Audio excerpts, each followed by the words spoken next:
სახელითა მამისაითა და ძისაითა და წმინდისა სულისაითა.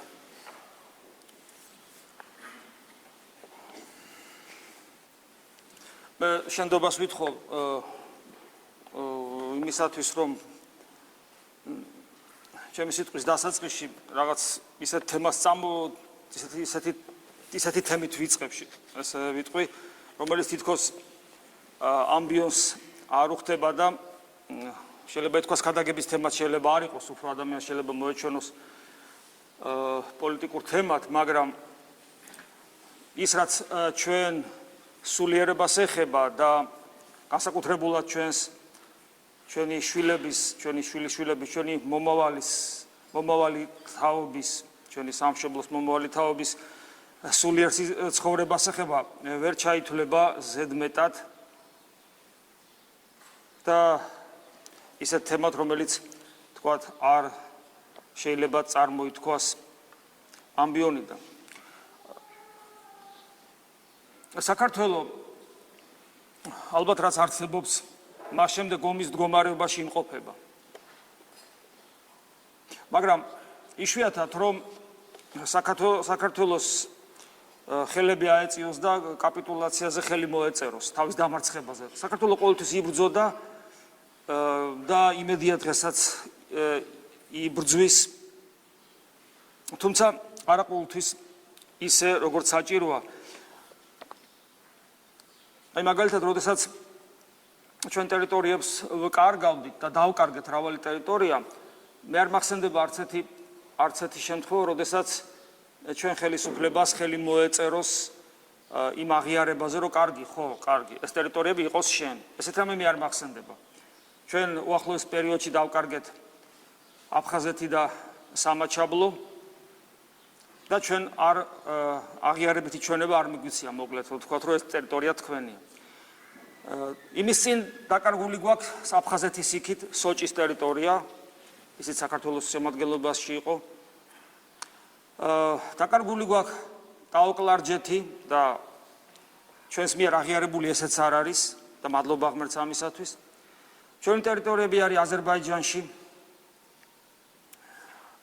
შეიძლება ვიღაცამ თქვას, რომ მაინც პოლიტიკური თემაა, მაგრამ არ არის ეს პოლიტიკური თემა. აი მაგალითად აზერბაიჯანში იცით, რომ არის ქართველი მოსახლეობა, მართლმადიდებელი ქრისტიანები, არიან გამუსულმანებული ქართველების, მაგრამ არიან მართლმადიდებელი ქრისტიანები, რომლებსაც უძველესი სალოცავიც აქვს, წმინდა გიორგის, ხო ვიცით, ტაძარი და ჩვენ ძალიან კარგად ვიცით, როგორ წნეხში იმყოფებიან ისინი.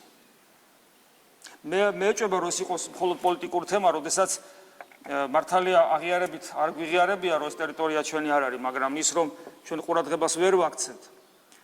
ალბათ ეკლესიაც ვერ აქცევს შესაბამის ყურადღებას, მაგრამ ხელისუფლება მე არ მახსენდება უახლოს პერიოდში არც ერთი ხელისუფალი უმაღლესი, რომელსაც ტკიოდეს იქაური ქართველების სულიერი სარწმუნოებრივი მდგომარეობა. ეს რომ ასე იყოს, ჩვენ კი ბატონო ვაძლევთ უფლებას, შესაძლებლობას ვაქვს მეჩეთები გახსნან აზერბაიჯანელებმა, მაგრამ ახალი მეჩეთები, მაგრამ ის რაც უძველესია, ძველი აშენებული ძველი ტაძრებია, იქაც კი არის პრობლემები ღვთისმსახურების. არის პრობლემები ამ იქაური ბავშვების ქართულ ენაზე სწავლების და ასე შემდეგ. ჩვენ მართალია ჩვენ არ ძალგვით ტაოკლარჯეთი დავიბრუნოთ, მაგრამ ის რომ თქვათ ნელ-ნელა უფრო აქეთაც გვართმევენ, ესეც ფაქტია. მაგრამ მიუხედავად ამისა, ჩვენ პოლიტიკურად არ გვიღიარებია ის, რომ ეს ტერიტორიები არის თქვენი. და ასე რომ ამ ხრივ ჩვენ ვიმყოფებით ბრძოლაში, სადაც ხელები არ აგვიწევია. და ეს ძალიან კარგია, იმიტომ რომ ჩვენთვის ტერიტორია არ არის უბრალოდ ტერიტორია. რატომ?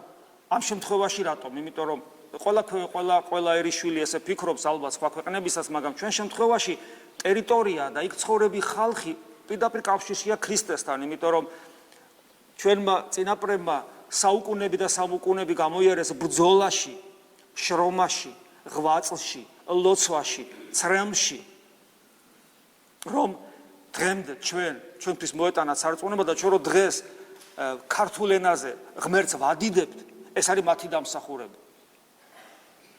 ხო, აღარ ვლაპარაკობ დავით გარეჯზე, რომელიც ძალიან მნიშვნელოვანი არის აზერბაიჯანის ტერიტორიაზე და კიდევ რაღაცებს გვედავებია და ძალიან მნიშვნელოვანს გვედავებია.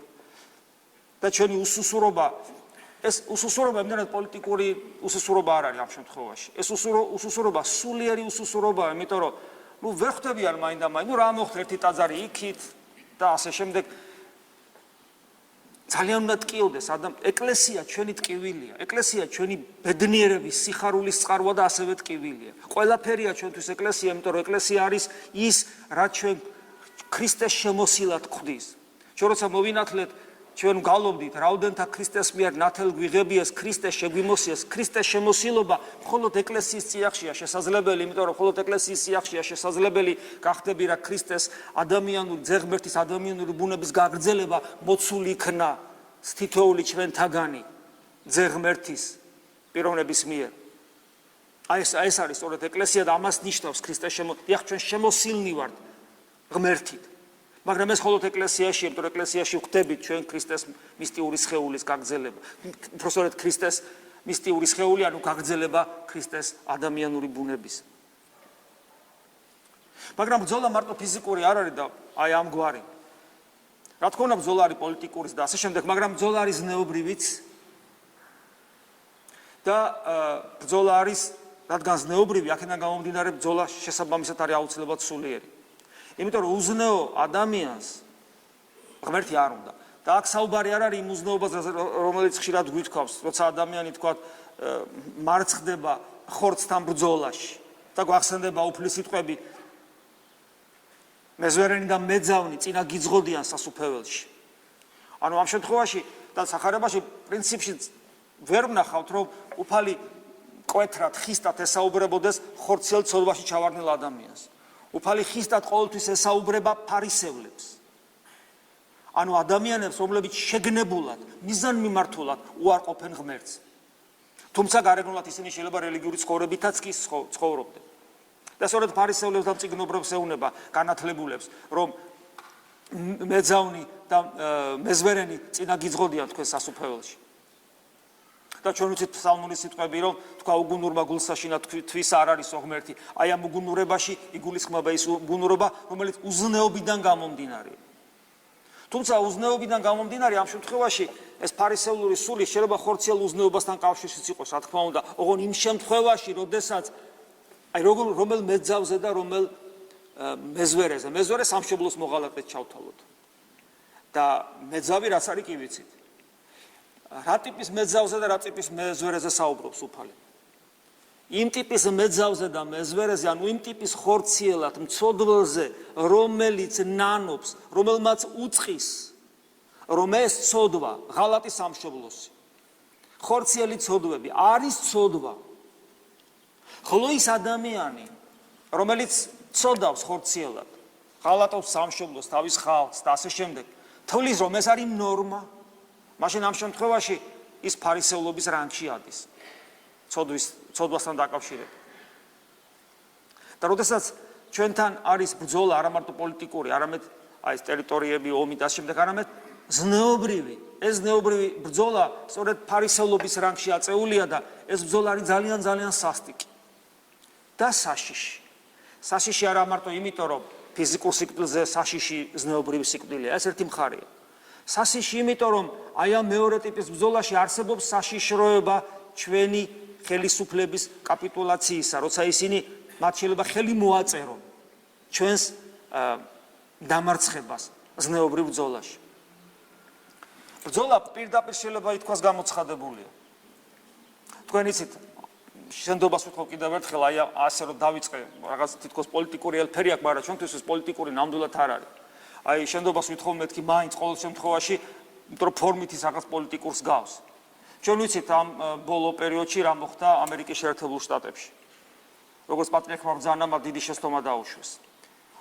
თვითონ ამერიკის კონსტიტუცია ისია შედგენილი, რომ თქვენ რომ ნახოთ როგორ შეეწინააღმდეგნენ თვითონ ამერიკელები, ტეხასის შტატის გუბერნატორი, ადგილობრივი პროკურორი, არსებობს ორგანიზაცია შეერთებულ შტატებში, რომელიც ოჯახის სიწმინდის დაცვაზე ზრუნავს და ისინი ძალიან ბევრს იბრძვიან იმისათვის, რომ ზნეობრივი ღირებულებები აღდგეს ამერიკის შეერთებულ შტატებში და მათი ერთ-ერთი წარმომადგენელი აქ იყო თბილისში ჩამოსული, მთელ სოფლიოში დადიან, დაახლოებით 1 წლის მერე დიდ კონფერენციას გამართავენ საქართველოში და ისინი პირდაპირ მოყავდათ ამერიკის შემქმნელების ციტრებებს ახდენდნენ თუ ვისთვის დაიწერა ამერიკის კონსტიტუცია. ამერიკის კონსტიტუცია დაიწერა ზნეობრივი ადამიანებისათვის, ხოლო უზნეო ადამიანი ამ კონსტიტუციას ვერ გაიგებს და ვერ მიიღებს, ხედავთ? და შემთხვევითი არ არის რომ ღმერთი მათ ცხოვრებაში, ყოფით ცხოვრებაში ტრანსპარანტების დონეზეც კი, აი რომ დადიხარ ქუჩაში, ღმერთი მათ ცხოვრებაში პირდაპირ ფიგურირებს. ძალიან ბევრ ფულზეც აწერია მათ ფულის ერთეულზე იცი. და დღეს ბრძოლა ანუ ამერიკის მთავრობას აქვს სწორედ თავისი ხალხის წინააღმდეგაც, მაგრამ მათი ბრძოლა გაცილდა ამ საზღვრებს, როდესაც მათმა პრეზიდენტმა ბარაკ ჰუსეინ ობამამ გამოაცხადა, რომ ანუ ჩვენ დიდი ნაბიჯი გადავდით წინ, როდესაც ჰომოსექსუალებს მივეცით ოჯახის შექმნის შესაძლებლობა. ეს ნიშნავს, რომ მათ ბავშვების ყოლის უფლება აქვთ.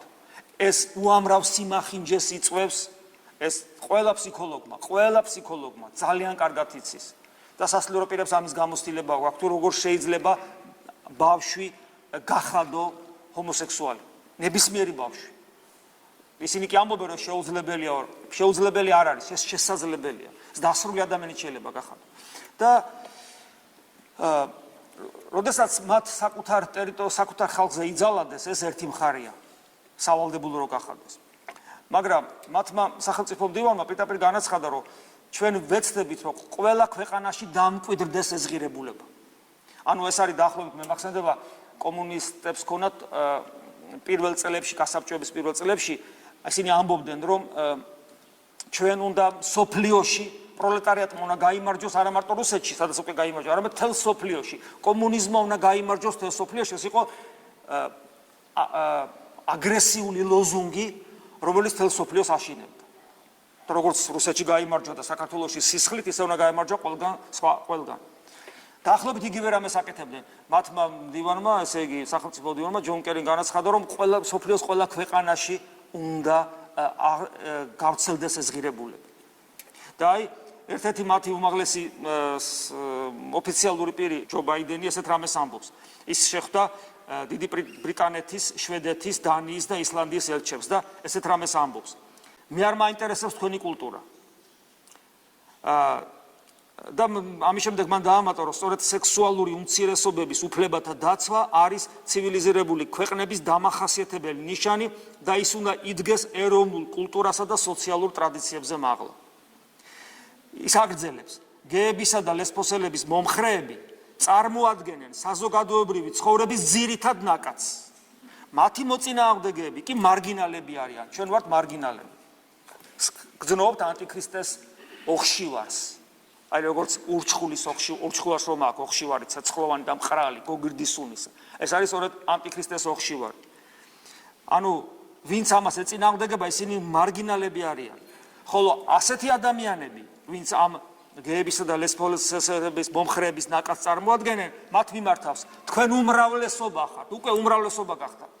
ეს არ არის უმრავლესობა, მაგრამ ჯერ სიტყვას ამბობენ და მე ამ სიტყვის შესაბამისად წამოწევენ ყველაფერს დანარჩენს. დე იურეს ქმნიან და მე დე ფაქტოს ამყარებენ. თქვენ უმრავლესობა ხართ. ისინი კი, ანუ ჩვენ, სხვები, ისინი კი და ნახეთ, ისინი სხვები. ისინი კი სხვები ველურები. ჩვენ ვართ ველურები. ქვეყნებმა, რომლებიც არ იცავენ და არ ამყარებენ LGBT უფლებებს, აქ უფლებებში ის კი არ არის, რომ ქუჩაში არ ცემოდა რაღაცა. ქუჩაში არავინ არ უნდა ცემოდა, სამსახურებრივი დისკრიმინაცია არავის არ უნდა ქონდეს, ახლა მაინდა-მაინც ბავშვებთან მიუშვებ და ასე შემდეგ. აქ ლაპარაკია ოჯახის შექმნაზე, რასაც მოყვება მათ მიერ ბავშვების, ისინი ბავშვებს ხო ვერ აჩენენ. ვისი შვილი უნდა იშვილონ? ჩვენი შვილები უნდა იშვილონ. და მე პირდაპირ გაგებით ვამბობ ჩვენი შვილები. იგივე საქართველოსდან, სხვა ქვეყნებიდან რამდენი ბავშვი გადის, მოდი ესე ვთქვათ. ეხლა მე ამ წუთში არ ვიცი, მაგრამ იყო პერიოდი, როცა ეს დიდი რაოდენობით ხდებოდა. და ეხლაც ოფიციალურად ეს შესაძლებელია. ვიღაცის ბავშვი იშვილებენ და მათ ყოველთვის უპირატესობა აქვთ ჩვეულებრივ წყვილებთან შედარებით. ქვეყნებმა, რომლებიც არ იცავენ და არ ამყარებენ LGBT უფლებებს, ნახეთ რას ამბობს, უნდა ზღონ არაადამიანურობის გამო.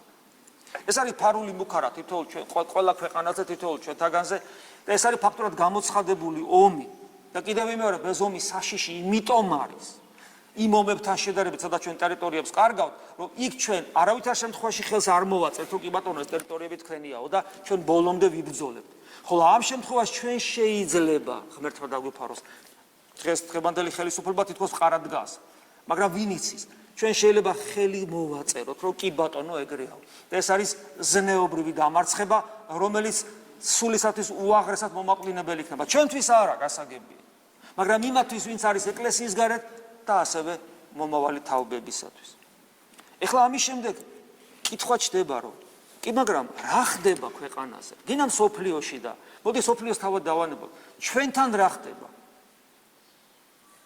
ეხლა ჩვენ ხო ვიცით რა ამაზრზენია ეს ყველაფერი ჩვენ ხო ბიბლიაში ხო წერია რომ საზიზღრობა ღვთის წინაშე და განა საზიზღრობა განა არაბუნებრივი არ არის ეს არის პრობლემა რომლითაც თუ ადამიანი დაჯერ ესეთი უამრავი ადამიანი ხდება ესეთი მაგრამ თუ მართალია ის რასაც ამბობენ რომ ვიღაცები იბადებიანო ეს კიდე არ არის დამტკიცებული თუმცა დიდი ლობის წყალობით გაიტანეს ეს რომ თითქოს ნორმაა და თითქოს ესეთები იბადებიან მაგრამ რომც იბადებოდნენ ესეთები ეგრევე ზოგი ადამიანი უსინათლო იბადება ზოგი 1000 ნიშნით იბადება ხო ზოგი ახლა აღარ ჩამოვთვლი უამრავი გენეტიკური დაავადება არსებობს რომელთაც ადამიანები იბადებიან არც ერთი ეს ნორმა არ არის იმიტომ რომ ნორმა ჩვენ ვიცით რა არის და მით უმეტეს ვიცით ბიბლიიდან ხო მორწმუნე ადამიანები რა ხდება რატომ არის საშიშროება იმისა რომ მთელ სოფლიოს მოედოს ეს და მათ შორის საქართველოს და თუ ეს მთელ სოფლიოს მოედო ეს აუცილებლად გამოიწვევს იმას რომ სამყარო დასრულდება იმით რომ მოვა ანტიქრისტე იმიტომ რომ ამაზე უკიდურესი დაცემა ადამიანის აღარ არსებობს იმიტომ რომ აი ვიღაცამ რომ დაამკვიდროს მაგალითად ახლა ბევრად სუბუქი შემთხვევაა რომ აი გურმანები რო იყვნენ ძველად რომში რომ ჭამდნენ არა იმიტომ რომ შიოდათ არამედ ჭამდნენ იმიტომ რომ გემრიელი იყო ანუ გემოთ მოყარეობის სცენით შეპყრობილი ადამიანები იყვნენ და აი თქვა ადამიანს უყვარს ხინკალი და ჭამა 50 ну кай მიჩოულია და 100 შეჭამა და მეტი ხო ახარ ჩავა კუჩი მაგრამ აქ საოცარი ავადმყოფური მიდრეკილება რომ ხინკალი ღეჭოს წუნიანი ცხელი პილპილიანი და კუჩი აღარ ეტევა მიდიოდნენ იღებდნენ კუჩში თავისუფლებდნენ მოდიოდნენ კიდევ 100 ხინკას შეჭამს მე კიდე ამოიღებს კიდე გესმით ესეთი რამე არსებობდა ახლა ეს რომ დაკანონდეს და გამოცხადდეს ნორმად ყველა აღშფოთება კაცო როგორ შეიძლება და დაიწყონ ჩვენი შვილების აღზრდა რომ სუფრის წესი ტრადიცია ის კი არ არის რასაც ქართულ აკადემიას რო უწოდებდნენ არამედ სუფრის ტრადიციაა რომ ჭამო რაც შეიძლება ბევრი და მე გული აირიო მე ისევ ჭამო მე ისევ გული აირიო ჩვენ აღშფოთდებით ეს როგორ შეიძლება აი ეს უარესია მაგრამ არსებობს ის ავადმყოფობაც ფსიქოლოგიური ავადმყოფობა არსებობს ეგეთი რომელიც ადამიანს ბუნებრივად აქვს მე ზოგი შეიძლება მიეჩვიოს მაგრამ ესეც იმიტომ რომ რაც არაბუნებრივი თუნდაც ის ფაქტი რომ ჰომოსექსუალური წვილით შვილი ადამიანი არ რეპროდუქციული უნარი ადამიანის გაუქმებულია ამ შემთხვევაში ეს უკვე ნიშნავს რომ არაბუნებრივია აღარ ლაპარაკობ ხა აღარ ჩაუღმავდები ამას ჩვენ გვაინტერესებს რა შეიძლება იყოს იმის მიზეზი რომ ჩვენ დღეს საქართველოში ეს ბრძოლა წავაგოთ და მოგვერიოს თავარი მიზეზი ეს არის ის რასაც უფალი ამბობს აცადეთ მკვდრებმა დამარხონ თავიანთი მკვდრები ანუ ადამიანი ცოცხალი ბიოლოგიურად არის მკვდარი სულიერად და უფალი ესეთ ადამიანს უწოდებს მკვდარს როგორია სულიერად მკვდარი ადამიანი სულიერად მკვდარი ადამიანი შეიძლება სამოქალაქო თვალსაზრისით არ იყოს ცუდი მეცაც ვიტყვი სულიერად მკვდარი ადამიანი შეიძლება ეკლესიის მიმართაც კი ცუდად განწყობილი არ იყოს მაგრამ თავარი რაც სულიერ მკვდარ ადამიანს ახასიათებს არის ის რომ იგი გაურბის ქრისტეს მას არ უნდა ქრისტეს დაემსგავსოს და ყველაფერს აკეთებს იმისათვის რომ თავის ცხოვრების წესი რომელიც მას აქვს როგორც სულიერ მკვდარს ეს ცხოვრების წესი არ შეიცვალოს და დარჩეს ესეთი ეს ხოთაშორის გვეხება ჩვენს აღსარებელ მაზიარებელ ადამიანებს აღსარებელ მაზიარებელ ადამიანებში ღვთის წინაშე ვადასტურებ ჯერ საკუთარი თავიდან როგორ მეწინააღმდეგება საკუთარი თავი და მერე იმ პატარა გამოცდილებით, რომელიც გროვდება თითოეულ მღვდელთან, ყველა მღვდელთან, როცა მასთან უამრავი ადამიანი მიდის, რომლებსაც სურთ რელიგიური გზნობები დაიკმაყოფილონ. იცით რამდენი ადამიანია? აღსარებელი, მაზიარებელი, მაგრამ ცოცხალი თავით რომ არ უნდა, რომ დაემსგავსოს ქრისტეს. ვერც გააგებინებთ ვერაფერს. ესეთი ადამიანები ძალიან ბევრი არიან. სამწუხაროდ. და ამის მაგალითი დღეს გახსოვთ მათესახარების მერვე თავში როგორ ამოვიკითხეთ, როცა ღადარინელი ეშმაკეული განიკურნა და მასში არსებული ეშმაკები ღორებში შევიდნენ, ღორები წყალში ჩავარდნენ და დაიხჩვენ და ხალხი რო გამოვიდა და რო იმის მაგრად გახარებოდათ ეს ადამიანი როგორ განიკურნა, როგორ უთხრეს უფალს წასულიყო, ყოველი იგი ქალაქი, მთელი ქალაქი გამოვიდა. ნახეს ეს საოცრება, რაც მოხდა. ყოველი იგი ქალაქი გამოვიდა შემთხვევად იესოისა. იხილეს იგი და დაიწყეს ლოცვა. ანუ ვედრება, ევედრებოდეს, რაითა წარვიდეს საზღვართა მათაგან. ხედავთ როგორ ლოცვა აქვს? წადი რა ჩვენგან. წადი. არ გვინდი ხარ. კიდევ ვიმეორებ, შეიძლება ეს ჩვენ არ თქვათ, შეიძლება ესე პირდაპირ არავინ თქვას ეს, მაგრამ შინაგანი მდგომარეობა ძალიან ბევრ ადამიანს აქვს ესე, ხოლო იმათ ვინც ეკლესიის გარეთ არიან, დიდი პროცენტია რომ აი ესეთი მდგომარეობა ქონდეს. ვისაც აქვს ესეთი მდგომარეობა, ანუ მას არ სურს განვითარება, ადამიანი აუცილებლად, ადამიანის კი არა რომ თუ გინდა განვითარდი, თუ გინდა ნუ განვითარდები. როგორც გინდა, არ შეიძლება ეს ყოველად აი ხوار შეიძლება თუ გინდა ჭამე, თუ გინდა ნუ შეჭამე. თუ გინდა ისუნთქე, თუ გინდა არ ნუ ისუნთქავ. ხო გამორიცხულია. ასევე გამორიცხულია, რომ თუ გინდა განვითარდი, თუ გინდა არ განვითარდი. იმიტომ რომ ადამიანი იმიტომაც ერთ-ერთი მიზეზი, რო ხშირად გვითხოვს, მას აქვს უზარმაზარი დიაპაზონი ღორიდან ანგელოზამდე და თავისუფლება, რომელიც აი ამ უზარმაზარ გრძელ სკალაზე ამყოფებს სადაც უნდა.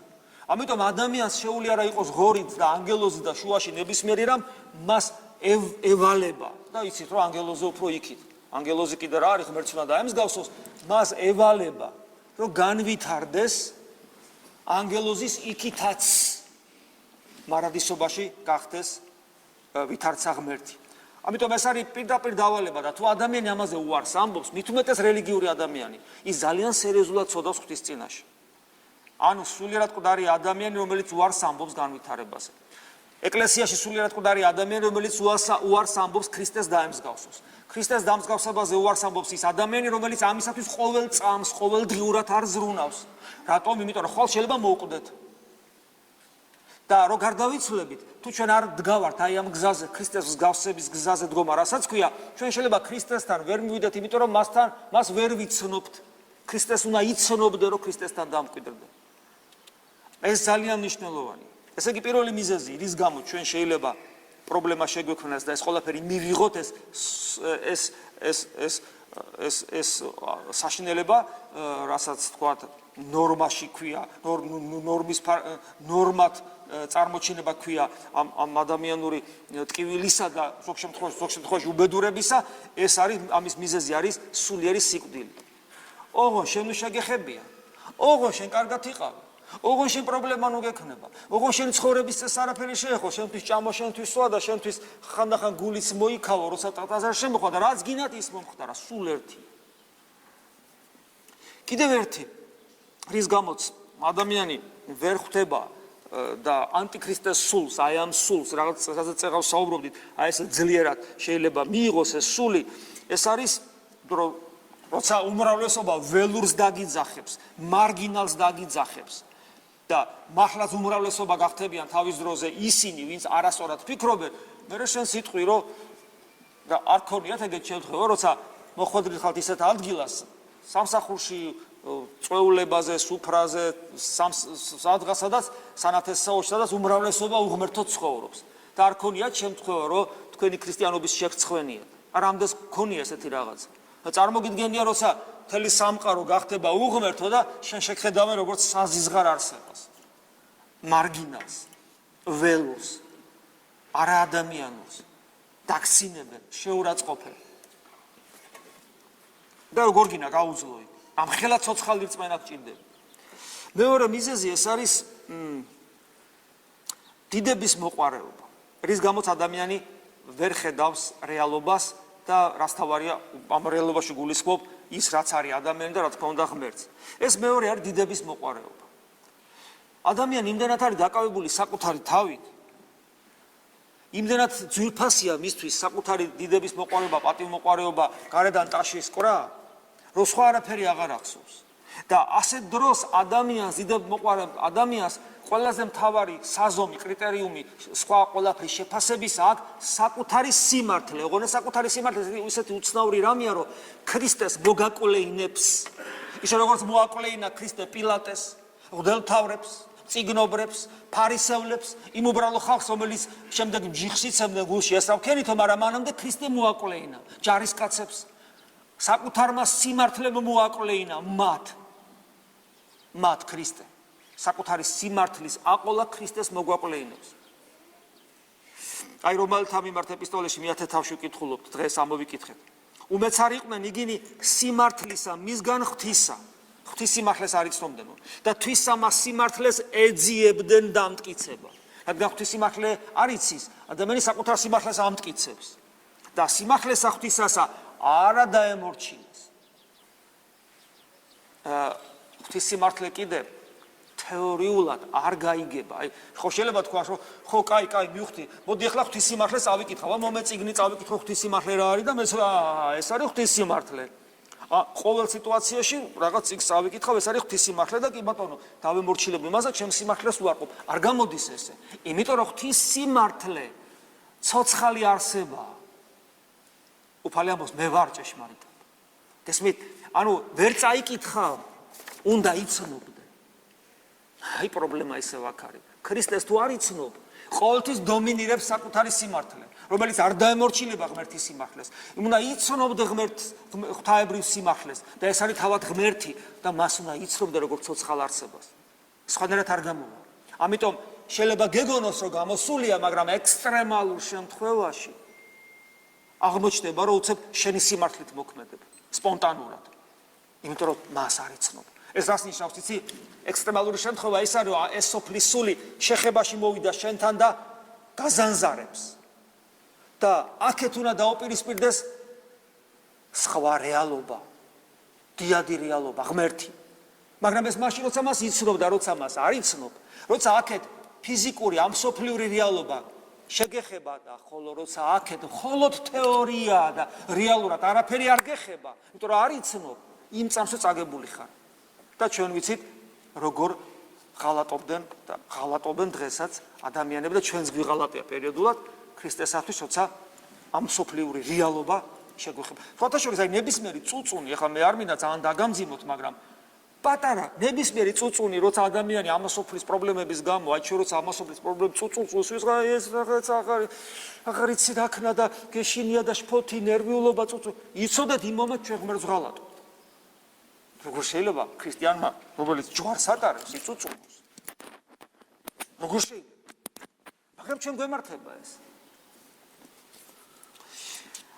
კიდევ ერთი, რის გამოც ჩვენ შეიძლება და საერთოდ სამყაროს ეს უბედურება ემუქრება, ეს არის, რა თქმა უნდა, გამომდინარეობს სულიერად მკვდრები რო ვართ, ის რომ დიდების მოყვარენი ვარ და საკუთარი სიმართლით ხედავ ყველაფერს, რომელიც აუცილებლად მოგაკვლეინებს ქრისტეს, როგორც გითხარით, ასევე ეს ყველაფერი ჩვენ სულს ისეთ რამდგომარეობაში ამყოფებს, როცა ჩვენ შეგნებული უარმყოფელები შეიძლება გავხდეთ ღმერთისა. სულიწმინდის გმობა რასაც ქვია. შეგნებული უარყოფა ღმერთისა. მე მინდა ერთი ამონარიდი წაგიკითხოთ პავლე მოციქულისა და ამ ამონარიდით ძალიან ბევრ რამეს გაეცემა პასუხთვიანი ამონარიდი იცით, ეს არის რომაელთა მიმართ ეპისტოლეს პირველი თავი. ახალ ქართულად არის ამოვიწერეთ და ამიტომ თქვენ არ გაგიზნელდებათ მისი გაგება. ღმრთის უხილავი სრულყოფილება, წარუვალი ძალა და ღვთაებრიობა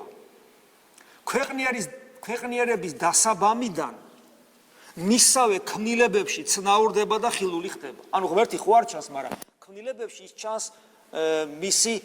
ქმნილებებში მისი კვალი ჩანს ყველგან. აი ამ საოცარ სამყაროში.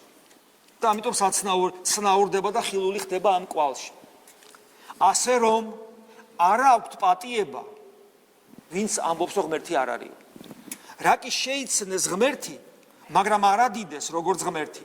ანუ პავლე მოციქული იმის შესაძლებლობას, რომ ადამიანს არ შეუძლია ღმერთი შეიმეცნოს, ამის შესაძლებლობას არ უშვებს.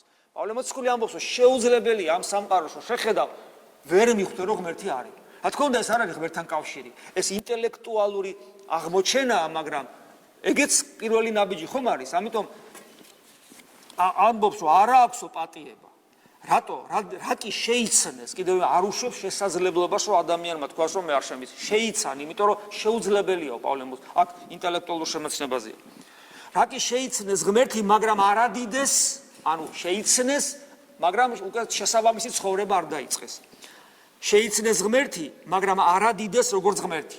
არც მადლი, ანუ მადლობა შესწირეს. არამედ ამაონი იქმნენ თავიანთი ზრახვით და დაბნელდა მათი უგონო გული. აქ უკვე ინტელექტზე არ არის საუბარი, აქ არის სულის გონიერ ნაწილზე, რომელიც არის ადამიანური ცხოვრების ცენტრში, გულში. გულს თავის გონება აქვს. ეს გონებაც ცოცხლდება, როგორც ხშირად გვითქვავს იესოს ლოცვით, ანუ გონიერი ლოცვით. დაბნელდა მათი უგონო გული. ამას ამოყვა შედეგად ბძენ კაცებად მოჰქონდა თავი და შლეგებად, ანუ სულელებად იქცნენ. ამიტომაც, რადგან სულელები გახდნენ, მისცა ისინი ღმერთმა, მისცა ღმერთმა იმას კი ანიშნავს, რომ ღმერთმა ხელი იკრა. უბრალოდ ღმერთმა ხელი შეუშვა, იმიტომ რომ მათ არ უნდათ ღმერთი. ამას ნიშნავს. ანუ თუ ხელს გაუშვებ, აი პატარა ბავშვი რომ სიარული არ იცის და პირველ ნაბიჯებს დგავს, ხელით ატარებ. მაგრამ თუ თქვა რომ გამიშვი ხელი, სიარული არ იცის, გაუშვებ წაიქცევა. არ უნდა რომ ხელი მოკიდო.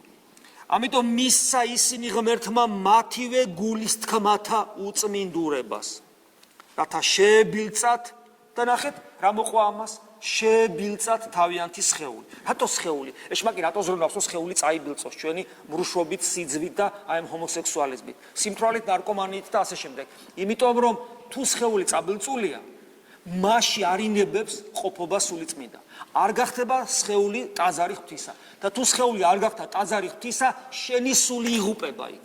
სხეულს ძალიან დიდი მნიშვნელობა აქვს, ძალიან დიდი მნიშვნელობა. იმდენად დიდი მნიშვნელობა, რომ მარადისობაში სხეული გაყვება, იმიტომ რომ იქნება აღდგომა მტრეთით, როცა უფალი დიდები დაბრუნდება. მათ რათა შეებილწათ თავიანთი სხეული.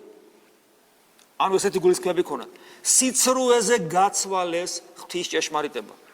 ამიტომაც მისცა ისინი ღმერთმა, ყველა მისცა, ანუ კი არ კრახელი, არამედ უბრალოდ ხელი გაუშვა, იმიტომ რომ გავაშვებინეთ ხელი.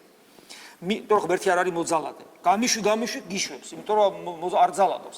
მისცა ისინი ღმერთმა საგინებელ ვნებებს, ვინაიდან და რა საგინებელი ვნებებია. ეს იცით ეს ადგილი, მე მგონი ხო კითხულობ.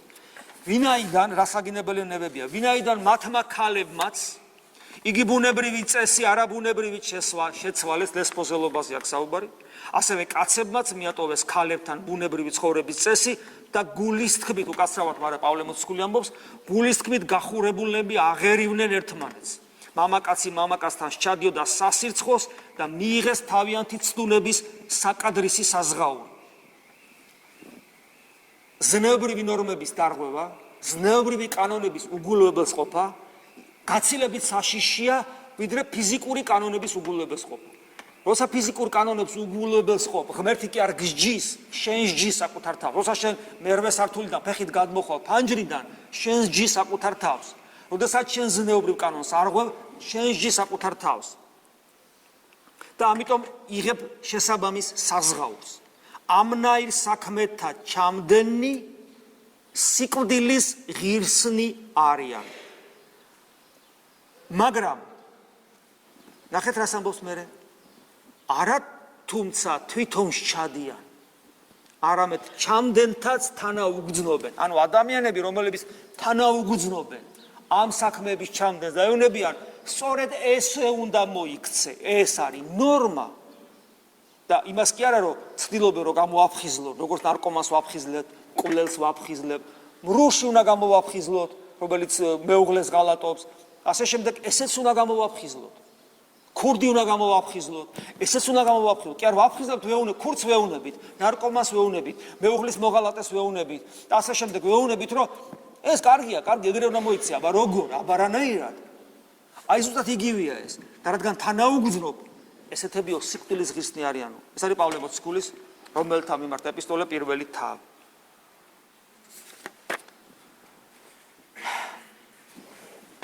ბიბლიის მიხედვით ადამიანი ცხოველი არ არის. ხო, არის საუბარი, რომ როგორ ვიცხოვროთ ჩვენ ადამიანებმა. ზოგი ამბობს ასე, ზოგი ამბობს ისე. ჩვენ ვიცით ათეიზმი, ვიცით დარვინიზმი, ხო? ასე შემდეგ. მაგრამ ვიცით ბიბლია. დარვინიზმი ამბობს, რომ ადამიანი არის ცხოველი. განვითარებული კი ბატონო, მაგრამ პერსპექტივაში, რადგან ის არსით ცხოველი, პრობლემა ნახეთ რაშია? კი ბატონო, დღეს ადამიანი განვითარებულია ვიდრე მაიმუნი. კი ბა, ამაზე არავინ დავალს. მაგრამ რადგან არსი, თავარი ხო არსია. მისი ონტოლოგიური საწყისი, არსობრივი საწყისი რა არის? რადგან ადამიანი არსია, არსობრივად ცხოველია. ამიტომ მისი მარადიული პერსპექტივა, მომავალი, ასე ვთქვათ, ხო, ცხოველს მარადიული არ აქვს, მაგრამ რაც აქვს, ხო? არის ის, რაც ცხოველს აქვს, ადამიანი ქრება, დამთავრებული საქმე. ესე იგი ადამიანი თუ ცხოველია, მაშინ ცხოველური საბოლოოების აქვს. ამიტომ რაც არ უნდა თავი ვიკვეხნოთ, რომ კი ბატონო, მე ვაღიარებ დარვინის, მე ვარ მაიმუნის განვითარებული მაიმუნი, მაგრამ ეხლა ადამიანი ვარ. ბოლო ისეთივე გექნება, როგორც მაიმუნს. მაიმუნი ჩერევა მიწას, შენ ჩერევი მიწას. არაფერი განსხვავება არ იქნება მაიმუნსა და შენ შორის. მაგრამ ბიბლიის მიხედვით ადამიანი არ არის ცხოველი. ჩვენ იმით განსხვავდებით დარვინისტებისაგან, მატერიალისტებისაგან, რომ ჩვენთვის ადამიანი არის ის, რასაც ამბობს ბიბლია. ხოლო მათთვის ადამიანი არის არსით ცხოველი, ამიტომ პერსპექტივაში ცხოველური დასასრული აქვს. ხოლო ჩვენთვის ადამიანი არის არა ცხოველი, არამედ ღვთის ხატი, ხოლო პოტენციაში ღვთის შვილი, ანუ ღმერთი. ესე იგი ჩვენ არჩევანი უნდა გავაკეთოთ, როცა ჩვენ ამ სამყაროს უყურებთ. ან ადამიანი, ან ბიოლოგიური არსება უბრალოდ, მხოლოდ ბიოლოგიური არსება ვარ, რა თქმა უნდა, მაგრამ მხოლოდ ბიოლოგიური არსება, ან ცოცხალი ღმერთის ხატი. ან ერთი, ან მეორე. ცოცხალი ღმერთის ხატი და მსგავსი, ან მხოლოდ ბიოლოგიური არსება. ეს ამას რატო გავუსვი ხაზი? ეს იმას ნიშნავს, რომ ჩვენი მისწრაფებები, ჩვენი ადამიანური, ჩვენი გეგმები, ინტერესები და მიზნები ღვთის მსგავსი არსების შესაბამისი იყოს თუ ბიოლოგიური, ანუ განვითარებული ცხოველის შესაბამისი. უბედურება სწორედ მამაშია, როდესაც ჩვენ ამ უბედურებებს ვაწყდებით, რასაც ახლა ჩვენ გვაძალებენ, ყველა მსოფლმხედველობის საფუძველი სწორედ ისაა, რომ შენ ბიოლოგიური არსება ხარ. ამიტომ როგორც განვითარებული ცხოველის კი ბატონო, მაგრამ არსით ცხოველის შესაბამისი უნდა იყოს შენი მისწრაფებების, გეგმების, ინტერესების, მიზნებიც. ხოლო ჩვენ ამას ვერ მივიღებთ, იმიტომ რომ ჩვენი გეგმები, მისწრაფებები და მიზნები ყველაფერი უკავშირდება ადამიანს როგორც ღვთის მსგავს არსებას. როდესაც ადამიანი ბიოლოგიური ცხოვრებით იწყებს ცხოვრებას და მას შესაბამისი მისწრაფებები და მიზნები აქვს, პრობლემა კიდე იცით რაშია და ეს ჩვენს გვეხება. ჩვენ კი ბატონო ვამბობთ, რომ ჩვენ ვართ ღვთის ხატი და მსგავსი არსება, მაგრამ პრობლემა იმაშია, რომ ჩვენ ისევე მოკვდებით როგორც ურწმუნო ადამიანი და დრო ისევე შეზღუდული გვაქვს როგორც ურწმუნო ადამიანს. ხოლო დრო ძალიან ცოტა გვაქვს შეზღუდული და მოსასწრაფად გვაქვს საქმე, იმიტომ რომ ჩვენ უნდა მოვასწროთ ქრისტეს გაცნობა. თუ ადამიანის ინტერესები ქრისტეს მიღმა, მაშინ იხარჯება თუ არა ჩვენი დრო უქმად. რა თქმა უნდა იხარჯება. აი როგორც თანამედროვე სპორტი ცვეთს ადამიანის ფიზიოლოგიას და თანამედროვე სპორტი ძალიან ხშირად იწირავს და კლავს ახალგაზრდებს. მათ შორის ფეხბურთი და ასე შემდეგ, იმიტომ რომ ბოლომდე ფიტავს მას. ის აღარ არის ის სპორტი, რაც იყო თუნდაც 50 წლის წინ, დღეს სხვანაირია. ასევე ესე იგი, როცა ადამიანის აი ჩასხმული საწვავით არის, ჩასხმული რო გაქვს საწვავი მანქანაში, რო ვეღარ დაიმატებ და გეგმა რო აი იქ მიხვიდე. იქ კი არ წახვედი და აიწყე სეირნობა. და გაგითავდა და ვეღარ მიხვედი. ადამიანის წესი, ადამიანს აქვს ჩასხმული საწვავი, თავისი დრო, ყველას თავისი განკუთვნილი. მე ჩემი, შენი და ასე შემდეგ. არავინ დაგვიმატებს ამ საწვავს. ამიტომ არ ვიცით როდის გათავდება. ამიტომ ყველა შემთხვევაში ჩვენ უნდა სწორი მიმართულებით ვიაროთ. ქრისტესკენ აცდენა არის ამარტია. ამარტია კიდე ითარდება როგორც ცოდვა. ანუ აცდენა არის ცოდვა. თუ ჩვენ ხარჯავთ, ყველა იხარჯება და თითქოს სიცოცხლეს ვამოკლებთ მისი მთავარი მიზნის მიღწევისათვის განკუთვნილი სიცოცხლეს ვამოკლებთ, რომ მე იქ აღარ გვეყოფა. აი მახსენდება ცნობილი რომანია მისტიური მოთხრობა ბალზაკის შაგრენის ტყავი. ალბათ იცით და გასult როგორ არის იქ რა პრინციპია. ის თავარი მოქმედი გმირი თუ პირი რაფაელი მას აქეს რაღაც მისტიური ტყავი ნებისმიერი სურვილის ჩაფიქრებისას ეს ტყავი პატარავდება და როცა ეს ტყავი გაქრება ეს რაფაელი მოკვდება და ეს ხედავს ამას რომ რაღაცა სურვილი რო უჩნდება ეს ტყავი იგივე დაპატარებას იწყებს და მე ბუდისტივით იწყებს ცხოვრებას რომ არანაირი სურვილი არ გაუჩნდეს და მაშინ არ პატარავდება გესმით მაგრამ უკვე ადამიანს აღარ დაემსგავსა და ის უფრო ყვავილივით და რაღაცა მცენარესავით გახდა ანუ მისი მიწიერი ყოველი სურვილი ამ ტყავს აპატარავებს და საბოლოო ჯამში ესე იგი ნიშნავს რომ მისი მიწიერი ყოველი სურვილი მას უმოკლებს სიცოცხლეს თითოეული ჩვენთაგანისათვის და ეს სიმბოლო იმდენად არის საინტერესო რამდენადაც ჩვენი მისწრაფებები არ აღმერთისკენ და ჩვენი საქმეები არ ღვთის სადიდებლად პავლე მოციქულის იმ პრინციპს როცა ვარღვევთ რომ რომელიც გეუბნება ყველაფერს რასაც იქმოდეთ ღვთის სადიდებლად იქმოდეთო და როცა ჩვენ გინდა თუ ჭამდეთო გინდა თუ სვავდეთო ანუ მიწიერ საკითხებს ამბობს მიწიერ საკითხებს ეხება და ყველაფერი ღვთის სადიდებლად იყოსო ანუ ყოველი ჩვენი საქმიანობა რომელიც ღვთის სადიდებლად არ არის ჩვენს ცხოვრებას შაგრენის ტყავით აპატარავებს და იმ რესურს რომელიც გვაქვს იმ თავარ საქმეში გამოუსედაკს იმ თავარ საქმეში ის რესურსი იმდენად იწურება რომ აღარ გვეყოფა რომ იქამდე მივიდეთ. ამიტომ ძალიან მნიშვნელოვანია ამ კუთხით როცა მოციქულები ეუბნებიან როგორ ვილოცოთო და რა არის ლოცვა როცა ადამიანი ღმერთს ევედრება ჩვენ ვიცით რომ ძალიან ხშირად ჩვენი სავედრებელი ისევ მიწიერია ხოლმე ქვეცნობიერ დონეზე თუნდაც რომ ყველაფერი კარგად იყოს, განა არ უნდა იყოს, მაგრამ უფალი გეუბნება შენ მემეძებე და მე ხო ვიცი შენ რა გჭირდება. და სავედრებელზე როცა როგორ ვევედროთ უფალს და ჩვენ ვიცით რომ ისრაელს ძალიან ბევრი სავედრებელი ქონდა მაშინ ძველი აღთქმის ადამიანებს მიწიერი კეთილდღეობა მათ შორის რომელიც არსებობაც მიწიერი კეთილდღეობის არსებობა იყო ნიშანი ღმერთის წყალობისა და როცა ეკითხებიან ალბათ ესეც იგულისხმება უფალი როცა მათ ასწავლის რა უნდა იყოს ჩვენი სავედრებელი წინაშე ღვთისა რომ ჩვენი ცხოვრება შაგრენის ტყავით არ დაიკუჭოს და არ მოუსწრაფოთ საკუთარ თავს ის ერთადერთი სიცოცხლე რომელიც ღმერთმა ღვთისაძიებლად მოგცა უფალი მამაო ჩვენოს ასწავლის სადაც არაფერია ზედმეტ და მხოლოდ სულიერია და უაღრესად ქრისტოცენტრული მე ხლა ჩვენ ძალიან ბევრი ვისაუბრეთ ამიტომ ამ ლოცვას ზედაპირულად შევეხები, ოდესმე შეიძლება კიდევ უფრო სიღრმისეულად ვისაუბროთ ამაზე, იმიტომ რომ ეს ყველა ლოცვა, რაც თქვენ წაგიკითხავთ, ყველა დაუჯდომელი, რაც მაცხოვარს ეხება. ყველაფერი რაც კი წაგიკითხავთ. ეს საიდუმლო ლოცვებით, რომელსაც ჩვენ აქ ვკითხულობთ, ყველაფერი არის გაშლილი, გაფართოებული მამაო ჩვენი.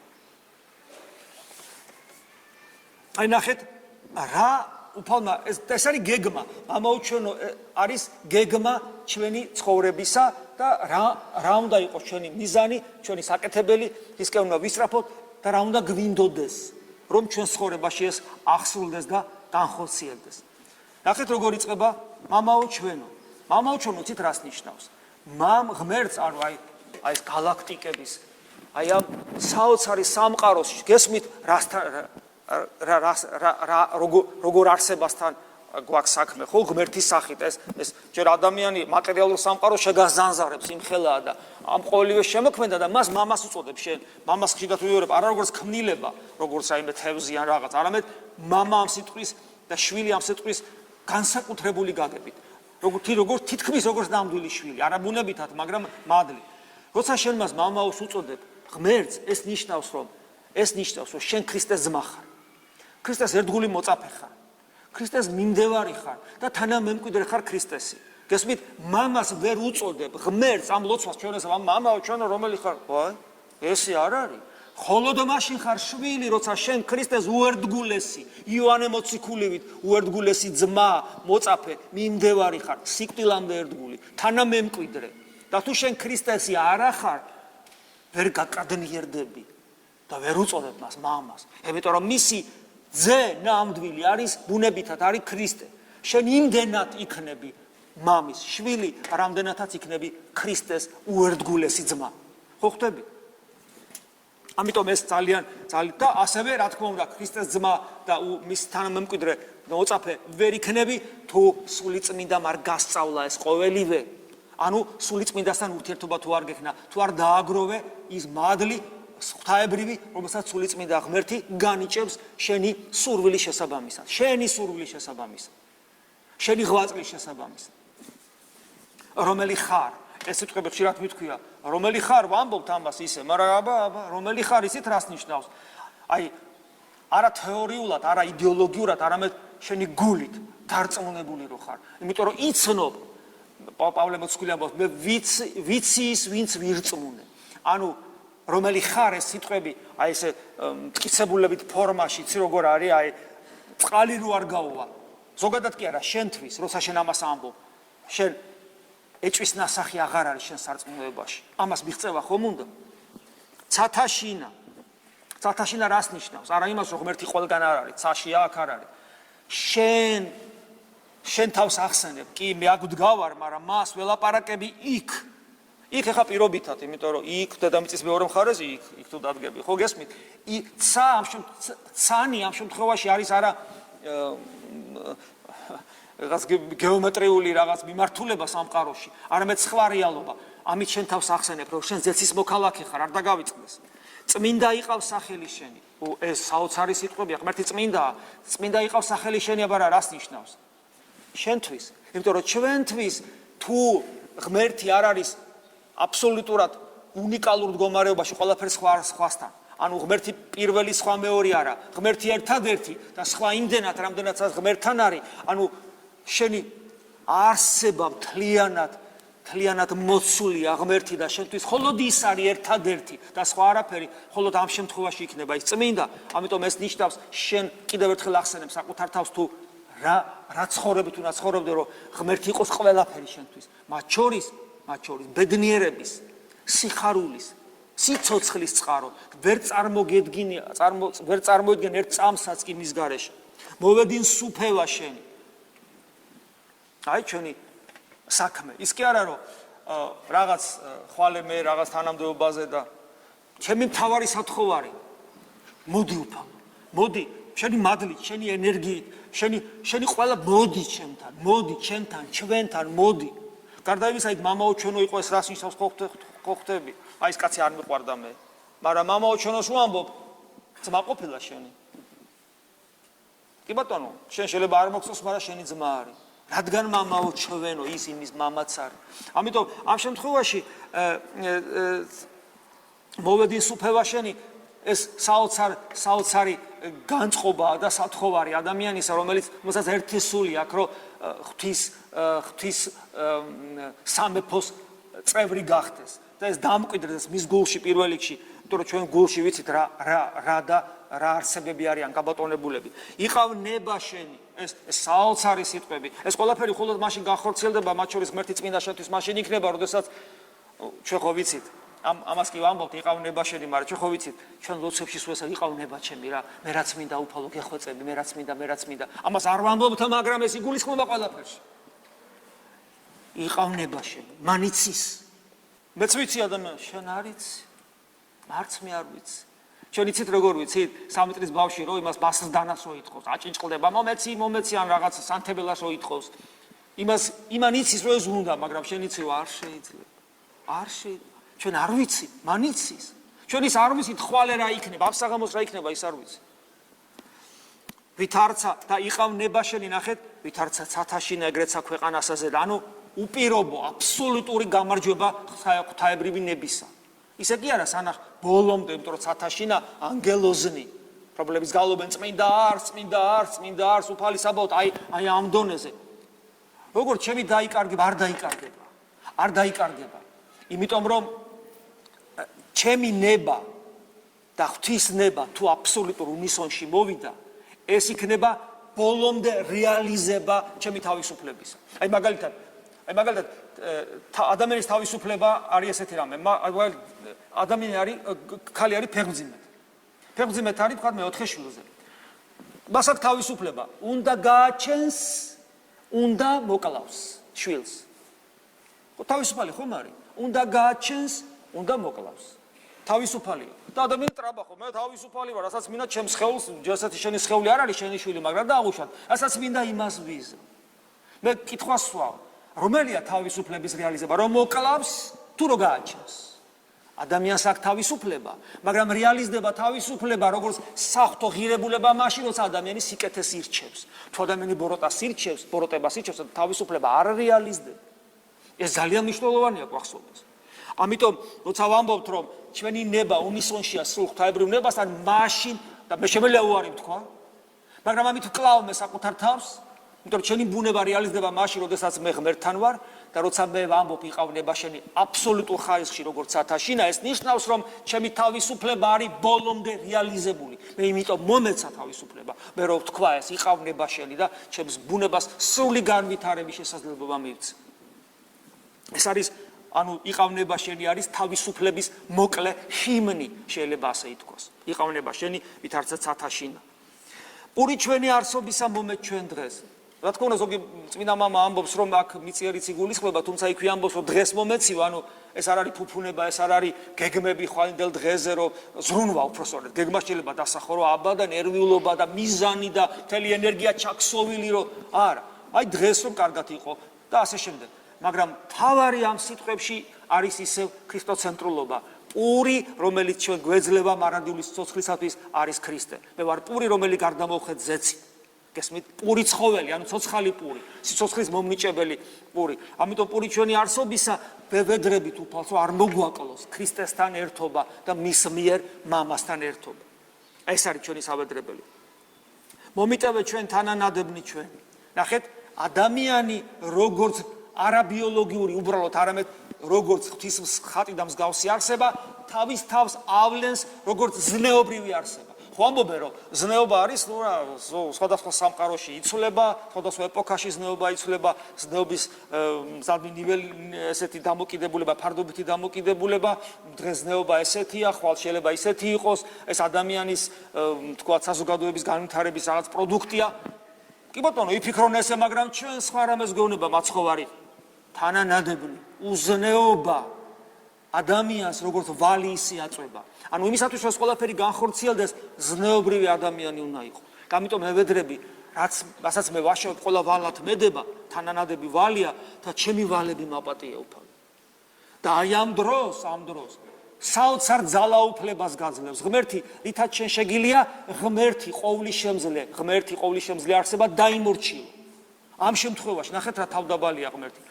შენ გინდა რომ გაპატიო მე შენ ცოდები, მე გემორჩილები შენ, ოღონდ პირობა ესეთია, ჩვენ ვითარცა ჩვენ მიუტევებთ თანამდებთ მათ ჩვენ. შენს მოყვას ეხლა პატარა რაღაცას აპატიებ და შენ მე აიძულებ ამის გამო ღმერთს ყველაფერი გაპატიოს. გესმით, რამხელა მორჩილებას ავლენს ღმერთი შენს წინაშე, როგორ გემორჩილება და როგორ გაძლევს შენი ცხონების გასაღებს შენს ხელში. აპატიე ყველას და ღმერთი გაპატიებს ყველაფერს, ნებისმიერ საშინელებას. და შემიყვანებ ჩვენგან საცდელსა. განსაცდელი არის მუდმივი არჩევანის წინაშე დგომა ადამიანის. მუდმივი არჩევანის წინაშე. ეს თუ ის თუ ეს. განსაცდელი ეს არის ამასოფლის სახრალი კანონების და ამასოფლის სულის წნეხ ქვეშ მყოფობა და ცხოვრება, სადაც მიზეშედეგობრივი ჯაჭვია ჩაწნეხილი ადამიანი და თუ პატარა ფეხი წაკცდა და შეგეშალა, ამ შეცდომას ჯაჭვისებური რეაქცია ყვება, გინდა ფიზიკური კანონების უგულებელსყოფაში შეგეშალა, გინდა ზნეობრივი კანონებისა, ამას აუცილებლად მიზეშედეგობრივი კანონი ჯაჭვი მოყვება და უბედურებას გწევს. და ყოველთვის მოდის განსაცდელი და რადგან არ არის კაცი რომელიც ცხონდეს და არასწორად ჩვენ ყოველთვის პრობლემის წინაშე ვართ. ჩვენ ყოველთვის ჩვენი მდგომარეობით, როცა ჩვენ მუდმივად უგულებელს ყოფთ ზნეობრივ თუ ფიზიკურ კანონებს, ყოველთვის სიკვდილის ფიზიკური, ბიოლოგიური თუ სულიერი სიკვდილის მიჯნაზე ვდგავართ. პლუს მოდის საცდური, ეს თუ ის, ჩვენი თავისუფლება რეალიზდეს და ჩვენ უფალი ამით გვეუბნება, რომ ნუ იქნები ძალიან ამაყი და თავდაჯერებული, თავს ნუ შეყოფ იქ განსასწრებით, ნუ გამოიწვევ, ნურც ამასოფლის სულს, ნურც განგებულებას, არამედ ვევედროთ ღმერთს, რომ განსასწრელში არ შეგვიყვანოს. თუმცა ვიცით, რომ თუ ჩვენ აღმოჩნდებით ამ განსასწრელში, მაინც როგორც პავლე მოციქული გვასწავლის, მან იცის როგორ გამოგვიყვანოს ამ განსასწრელიდან, იმიტომ რომ თავად გამოიცადა რომ მისი ადამიანური ბუნება და უფალი ამ საქმეში შეგვეწევა. და შემდეგ დასასრულს მიხსენ ჩვენ ბოროტისაგან, ანუ ეს ნიშნავს იმას, რომ ყველაფერი ბოროტების უკან, მე ადრეს გესაუბრეთ განსასწრელებზე, ჩვენთვის ბოროტება ქრისტიანთათვის პერსონიფიცირებულია. ცოცხალია ბოროტი. ნახე ბოროტისაგან, ბოროტებისაგან კი არაო. ანუ ყველა უბედურება და განსასწრელი რაც არსებობს, იმის უკან პერსონა დგას. ეს პერსონა არის სატანა, თავისი დამხმარე ეშმაკუნებით. ის პერსონა, ანუ პიროვნება, ანუ ის ცოცხალი და ამით უფალი გვეუბნება, რომ ნუ გაბოროტდებით ადამიანებს. ნუ გაბოროტდებით სამყაროზე. არამედ იცოდეთ, რომ ამ ყველაფრის იქით ცოცხალი არსება დგას. და ამიტომ უფალს ვევედრებით, რომ მისგან გვიხსნას. ქრისტიანს არ შეიძლება რაიმეს ეშინოდეს. არ შეიძლება რაიმეს ეშინოდეს, იმიტომ რომ ჩვენ უფალმა მოგცა ამის იმედით ძალას და ჩვენ სიკვდილისაც არ გვეშინიან, უგეშინია, ვისაც თქვენი ხორცის მოყდინება შეუძლია. აი ლუკა მახარებლის მე-12 თავში ვკითხულობთ. უგეშინი მცირესა მაგას სამწყურს სოსა. რამე თუ სათნო იყო მამამან თქვენმან, ზეცათამან მოცემა თქვენ და სასუფეველი. ჩვენ ზეცის მოქალაქენი ვართ. თუნდაც ფიზიკურად მოგვკლან, ჩვენ არ ვკვდებით, ჩვენ ზეცის მოქალაქენი ვართ. და გვეუბნება, ნუ გეშინი. აი წეღა რო გვიწოდეს, ეს მარგინალები და ველურებიო და ჩვენ უმრავლესობა ვართო. და ხო კი ბატონო, მაგრამ ჩვენ არ გვეშინი. ქრისტე გვამხნევებს. და ეს ყველაფერი რო ჩვენში სწორად განხორციელდეს, დასასრულს გეტყვით, მე კი არ გეტყვით, პავლე მოციქული გვეუბნება, რა არის ჩვენი საკეთებელი? პირველი, ეს არის დღევანდელი სამოციქულოდან ამოკითხული ასევე. ჩვენი საკეთებელი, პირველი ერთგულება, რასაც წეღან თქვი, რომ ღირსი გავხდეთ მამას მამა უწოდოთ. დღევანდელ საკითხავში ამოკითხული, განვიდეთ მისა გარე ბანაკსა მას, ანუ მასთან ერთად, ქრისტესთან ერთად, გავიდეთ ბანაკის გარეთ და ყვედრებაი, ანუ შეურაცხყოფა იგი მისი მოვიღოთ. უფალი იერუსალიმის გარეთ გაიყვანეს და მოკლეს, ანუ მოიძულეს. ჩვენც კი ბატონო, გაგვაგდებენ მასთან ერთად გავიდეთ. მზად უნდა ვიყოთ, რომ გოლგოთაზე ავიდეთ მასთან ერთად და მისი შეურაცხყოფა ჩვენ მოვიღოთ, როგორც პავლე მოციქული ამბობს, ქრისტეს წყვილები მიტვირ თავს.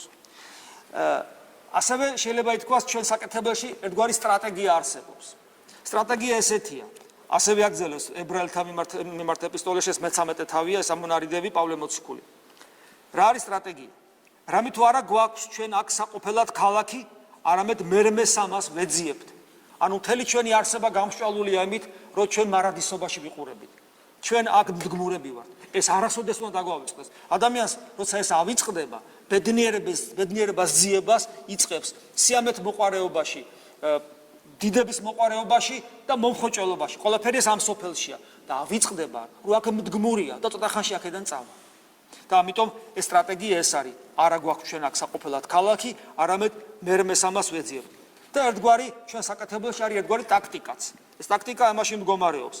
ამისთვის, ანუ ამიტომ, რომ ეს ყველაფერი განხორციელდეს, შევსწირავთ მსხვერპლსა, ქებისასა, მარადის ღმერთსა.